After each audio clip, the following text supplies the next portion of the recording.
As Japan struggles with a humanitarian and nuclear disaster, it's also facing challenges on another front. Manufacturing has been brought to a standstill, with many plants shut down due to power outages and infrastructure breakdowns. On the positive side, only a few companies have sustained damage to plants and factories because they lie out of the worst-hit area, the Sendai region. There's no doubt the supply chain will be interrupted, and Australian dealers of Japanese cars are already calling for assistance. Here's Emily Stewart. Japan is known as the high-tech hub of the world, with millions of its electronic goods, cars and trucks sold in Australia every year. To gauge the impact of the disaster on production, the ABC contacted a number of Japanese companies. They said they've had minimal damage to plants and factories, as many are based in the south of Japan, with headquarters in Tokyo, Osaka or Hamamatsu. David Ackery from Harvey Norman says he's been in touch regularly with his suppliers, which include Panasonic, Sony, Toshiba and Fuji, and he predicts there won't be a flow-on effect for Australian retailers. What's emerged over the last couple of days has been that there won't be any great effect on the stock or the manufacturing, because in fact most of that has gone offshore in the last few years. However, technology research company IHS iSupply says it's the electronic components that will cause the most problems because they're largely still manufactured in Japan. It's predicting there'll be a shortage of components from as early as late March, and this could slow down production of the end product.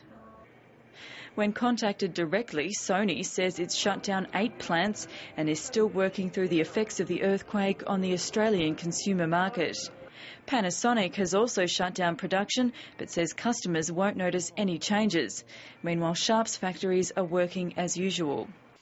Experts say there'll be challenges for all Japanese companies in the future. These include power outages caused by the damage to nuclear power plants, infrastructure challenges because of damaged roads and bridges, supply chain problems such as a lack of raw materials, and difficulty in physically getting employees to the workplace. Shipping will also be difficult, with ports in the north destroyed and hold-ups at other ports that were half unloaded when the earthquake struck. Customers in Australia may feel the effects more deeply in the car industry. Australia imports more than a third of new cars from Japan. All Japanese car companies have shut down production for at least 3 days, and many are concerned about suppliers in the Sendai area. Nissan has sustained damage to several plants. The greater impact will be just the transportation and logistics. Parts suppliers that undoubtedly have been tremendously affected also, and it's just way too early to say what impact that's directly going to have on us here in Australia.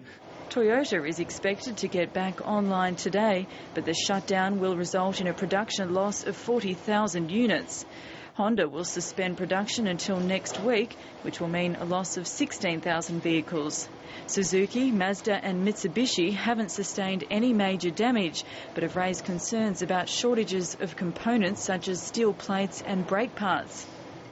The Australian Motor Traders Association says the slowdown could affect 20,000 local jobs, and it's urging the federal government to consider tax breaks for dealers. If those Japanese motor vehicle manufacturers lose their market in Australia, it'll take them years and years to get that market back, and their industry is going to be crippled for decades because of this. And with the nuclear power crisis continuing, it's likely to be a difficult road ahead for many Japanese businesses.